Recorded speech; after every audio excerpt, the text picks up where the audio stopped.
بیرون ملک سے کسی کے بزرگ نے، والد نے یا کسی کے بیٹے نے آنا ہو تو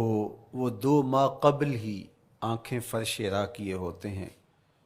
اور گن گن کے دن گزار رہے ہوتے ہیں، اور جو ہی لمحے قریب آتے ہیں تو پھر گھڑیاں اور ساعتیں بھی گنی جاتی ہیں۔ بار بار گھڑی دیکھتے ہیں، ابھی تک پہنچے نہیں، جبکہ یہ طے ہے کہ 5:02 پہ فلائٹ اترے گی۔ تو مطلب اس کا یہ ہے کہ جب سینے میں کسی کا انتظار رکھا ہوا ہو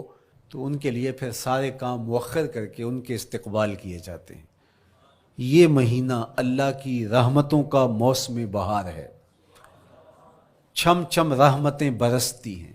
انوار اترتے ہیں، گناہگاروں کو آتش دوزخ سے نجات بخش دی جاتی ہے۔ تو اس کا استقبال کرنا، اس کے لیے انتظار کرنا، گن گن کے دن گزارنا، لمحے اور ساعتیں بسر کرتے ہوئے بار بار ماہ سیام کا ذکر کرنا، یہ اس مہینے کے ساتھ محبت کی دلیل ہے، اور اس مہینے کے ساتھ محبت اللہ سے محبت کی دلیل ہے۔ اس لیے اس مہینے کا استقبال کرنا، اس کے لیے تیاری کرنا، اپنے گھر کو صاف کرنا، اس کے لیے اپنی اولاد کے دل میں شوق پیدا کرنا اور ماحول پہلے پیدا کرنے کی کوشش کرنا، تاکہ جو ہی یہ ماہ جلوہ گر ہو تو روزہ رکھنے کا مزاج پیدا ہو چکا ہو، تلاوت کلام مجید کا مزاج پیدا ہو چکا ہو، دیگر نوافل اور اچھے اعمال بجا لانے کی عادت پڑ چکی ہو۔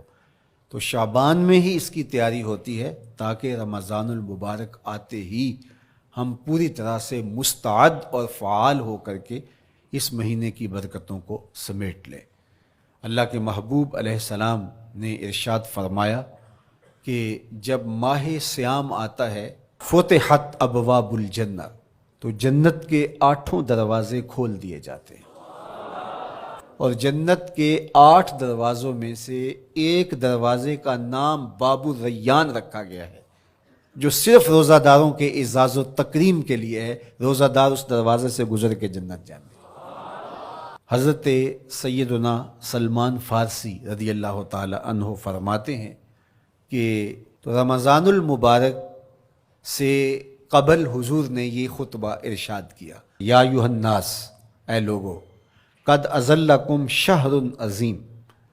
اللہ نے تمہارے اوپر ایک بہت پاکیزہ، پر نور، عالی مرتبت مہینہ سایہ فگن کر دیا ہے۔ شہر فیہ لیلۃ خیر من الف شہر، اس مہینے میں ایک ایسی رات ہے جو 1000 مہینے سے بہتر ہے۔ جعل اللہ صیامہ فریدہ و قیام لیلۃ تطوع، اس مہینے کے دن کے روزے فرض قرار دیے گئے اور راتوں کا قیام نفل بنایا گیا۔ ومن تقرب فیہ بخصلۃ من الخیر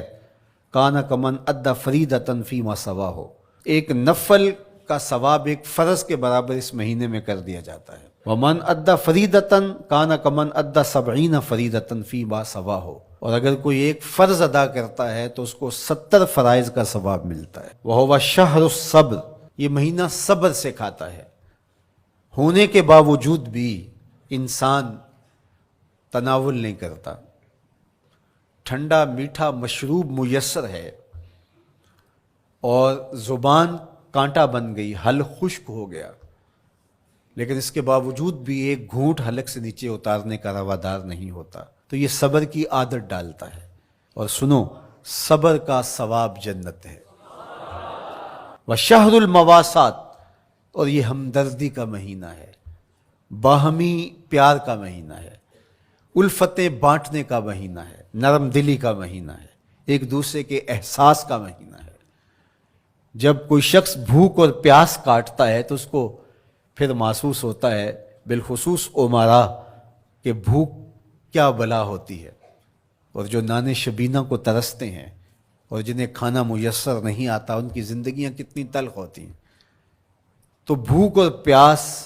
احساس پیدا کرتی ہے۔ وَشَهْرٌ يُزَادُ فِيهِ رِزْقُ الْمُؤْمِنِ، اور یہ ایسا مبارک مہینہ ہے جس میں مومن کا رزق بڑھا دیا جاتا ہے، غرباء تک بھی اللہ کی نعمتیں وہ پہنچتی ہیں جو عام دنوں میں ان کو میسر نہیں ہوتی، اور امراء بھی نعمتوں کا لطف لیتے ہیں، اس لیے کہ بھوک کاٹنے کے بعد جب ان کو نعمت میسر آتی ہے تو پھر انہیں احساس ہوتا ہے۔ وَمَنْ فَطَّرَ فِيهِ صَائِمًا كَانَ مَغْفِرَةً لِذُنُوبِهِ، جس نے روزہ دار کا روزہ افطار کروایا، یہ افطاری گناہوں کی مغفرت اور آتش دوزخ سے گردن کی آزادی کا مجدہ جاں فضا بن جائے گا۔ وَقَانَ لَهُ مِثْلُ أَجْرِهِ مِنْ غَيْرِ أَنْ يَنْقُصَ مِنْ أَجْرِهِ شَيْءٌ، اور روزہ افطار کروانے والے کو روزہ رکھنے والے جتنا اجر ہی دیا جائے گا، لیکن روزہ رکھنے والے کے اجر میں بھی کوئی کمی نہیں واقع ہوگی۔ تو صحابہ کا تو دل تڑپنے لگا کہ یہ کتنی بڑی بات ہے۔ انہوں نے کہا اے اللہ کے پیارے رسول صلی اللہ علیہ وسلم، ہم میں سے تو ہر بندہ یہ طاقت نہیں رکھتا کہ روزہ دار کو روزہ افطار کروا دے، تو یہ تو پھر اہل زر ہی یہ سعادت حاصل کر پاتے ہیں۔ حضور نے ارشاد فرمایا یؤتی اللہ ھذا الثواب، یہ ثواب اللہ اسے شخص کو بھی عطا کرے گا۔ من فطر صائما علی مزقۃ لبن او تمرۃ او شربۃ من ماء، جس نے کسی کا روزہ ایک گھونٹ دودھ سے کھلوا دیا یا ایک کھجور سے کھلوا دیا یا پانی کے ایک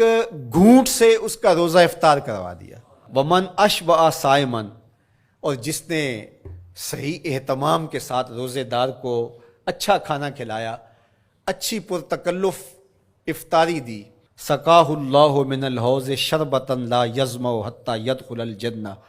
اس کو حوض کوثر سے ایسا جام ملے گا 50,000 سال کے دن میں اس کو دوبارہ پیاس نہیں لگے گی، یہاں تک کہ جنت میں چلا جائے گا۔